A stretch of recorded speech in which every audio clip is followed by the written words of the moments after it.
చాలామంది నన్ను ఒకటే ప్రశ్న అడుగుతున్నారు. మేము ఉదయం, రాత్రి కూడా హెర్బల్ లైఫ్ న్యూట్రిషన్ షేక్ తీసుకుంటున్నాము.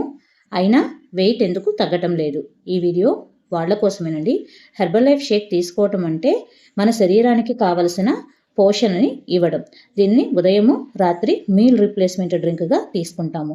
కానీ మధ్యలో ముఖ్యంగా లంచ్ టైంలో మనం లంచ్ ప్లేట్లో క్యాలరీస్ వెళ్తే శరీరం వెయిట్ తగ్గడానికి అంగీకరించదు. చాలామంది ఇక్కడే చిన్న పొరపాటు చేస్తున్నారు. లంచ్ ప్లేట్లో కార్బోహైడ్రేట్స్ అనగా అన్నము, చపాతి ఎక్కువ పరిమాణంలో తీసుకోవడము, ఆయిల్ ఎక్కువగా ఉండటము, పప్పు, కర్రీ రెండు హెవీగా ఉండడము, పైగా సైడ్ డిషెస్ కూడా తీసుకోవటము, ఇవన్నీ కలిపి మనకు తెలియకుండానే లంచ్ ఒక్కటే రోజుకి దాదాపుగా 800 నుంచి 1000 క్యాలరీస్ అవుతుంది. ఇక్కడ ఒక్క విషయం స్పష్టంగా చెప్పాలి అనుకుంటున్నాను. ఇది మనం షేక్ తప్పు కాదు, ప్రోగ్రామ్ తప్పు కాదు. మన శరీరం కూడా ఏ తప్పు చేయట్లేదు. శరీరం ఒక లెక్క ప్రకారం పనిచేస్తుంది.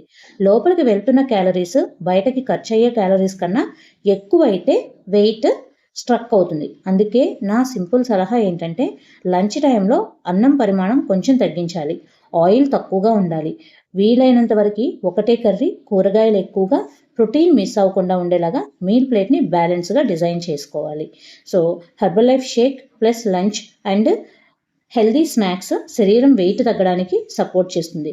కొంతమందిలో హార్మోన్ల కారణంగా వెయిట్ కొంచెం స్లోగా తగ్గొచ్చు, అది నార్మలే. కానీ క్యాలరీస్ కంట్రోల్లో లేకపోతే ఏ ప్రోగ్రామ్ అయినా స్ట్రక్ అవుతుంది.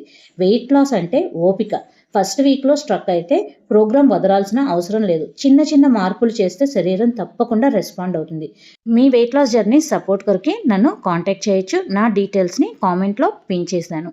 వీడియో ఉపయోగపడితే లైక్ చేయండి. ఇలాంటి వీడియోస్ ఇంకా కావాలంటే సబ్స్క్రైబ్ చేయండి. అండ్ మీ ఒపీనియన్ని కామెంట్లో చెప్పడం మర్చిపోకండి.